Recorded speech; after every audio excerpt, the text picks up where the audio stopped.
Hi guys, for today's video, samahan nyo ako at tayo naman ay magbe-bake ngayon. So ito na nga guys, meron akong 3 cups of cake flour, 3 teaspoon baking powder, 1 and 1/2 teaspoon baking soda, 1 teaspoon salt, and then ito na nga guys, ang gagawin ko lang dito, isisip ko lang to ng mga 3 beses, no? Kasi kaya naman sinisip ko ng ganito guys, kasi para masigurado ko ngang walang buo-buo at saka at the same time para kung merong mga dumi, masasala talaga. So, set aside ko lang to. And then, meron ako ditong 1 and 1/2 cup glazed fruit. So, bali, ang gagawin ko lang dito guys, lalagyan ko ng flour. So, aalugin ko lang para yung flour dumikit ng gusto dun sa sa glazed fruit. Kaya ako naman ginanto guys, kasi para pag nilagay mo siya mamaya sa butter, hindi lulubog. Yung hindi mapupunta sa pinaka ilalim. So kaya meron siyang flour.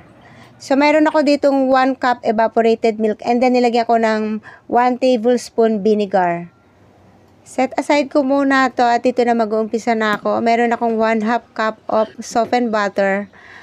Ginamitan ko na ng hand mixer para medyo madali. And then, lalagyan ko to ng sugar. 1 and 1/4 cup of sugar. So, ang paglalagay ko guys, gradually. No? And then, pagkatapos nito, na pag na-mix ng maigi, and eto na, ilalagay ko na yung egg. So, one at a time, para mas madaling mas madaling ma-mix ng maigi kasi pag paisa-isa lang, no?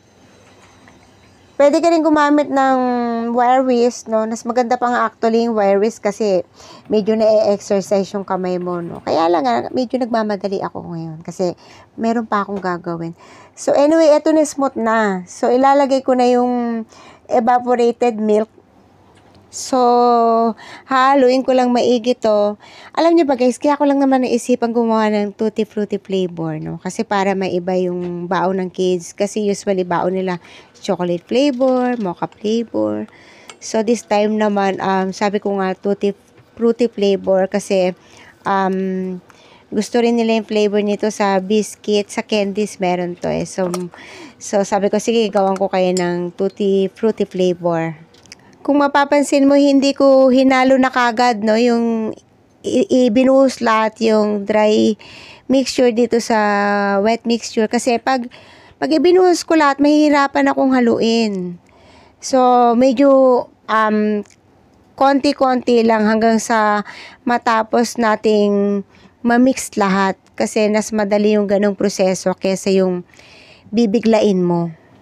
Mix it well but do not overmix. So pagkatapos nito guys, ilalagay ko na yung glazed fruit.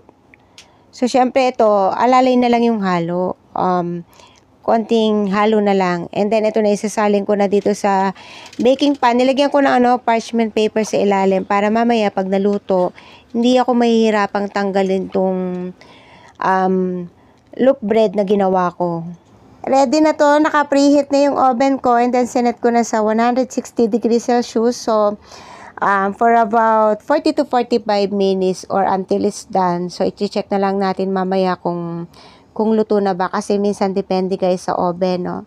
Alam niyo naman may kanya-kanya tayong oven. So, minsan may kanya-kanya ring sakit yung oven natin. So, i-check na lang din natin kung luto na ba yung binibake natin.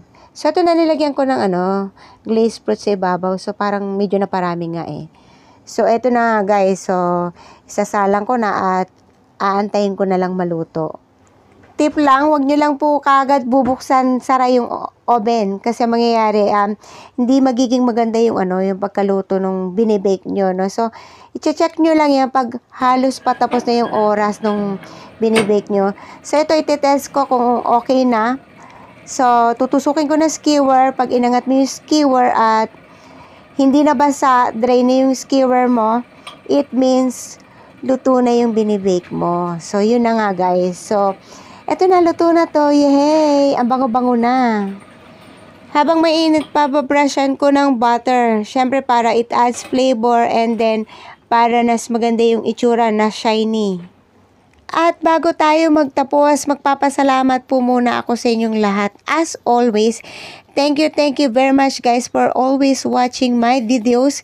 Maraming salamat po talaga sa inyong lahat no, sa support na ibinibigay nyo sa akin. Kasi nga kung wala kayo, wala rin naman ako dito. So, kaya nai-inspired ako lalong mag-share ng videos kasi nandyan po kayo na nanonood sa akin. So, maraming salamat po talaga sa inyong lahat. At kung bago ka sa channel ko, please don't forget to like and subscribe. And of course, don't forget to click the notification bell for new updates. Syempre, para naman updated ka sa mga isi-share ko para sa inyo. Eto na, malamig na to kaya pwede ko nang tanggalin dito sa baking pan. Alam nyo guys, baon ng kids to sa school. So, ito nga, nagpagawa sila sa akin ng bread. Kaya, ginawa ko sila. Pero actually, hindi naman everyday ko sila ginagawan. Pag nagre-request lang sila or pag nagki-crave sila sa kung anong gusto nila. At yun nga, pag sinisipag akong mag-bake. So, there you have it guys. I hope nag-enjoy kayo sa aking video for today. At isang paalala lang ngayon guys, medyo ingat-ingat po tayo ngayon kasi uso ang trangkaso ngayon dito sa Pilipinas, no? So, lalo na dito nga sa amin eh. Actually, ako katatapos ko lang sa trangkaso. So, medyo ingat tayo kasi nga yung weather ngayon napaka-unpredictable. Minsan malamig, minsan sobrang init naman, no? So, medyo ingat-ingat po. Syempre, laging tandaan, health is wealth. So, there you go guys. Thank you for watching and God bless everyone. Bye-bye.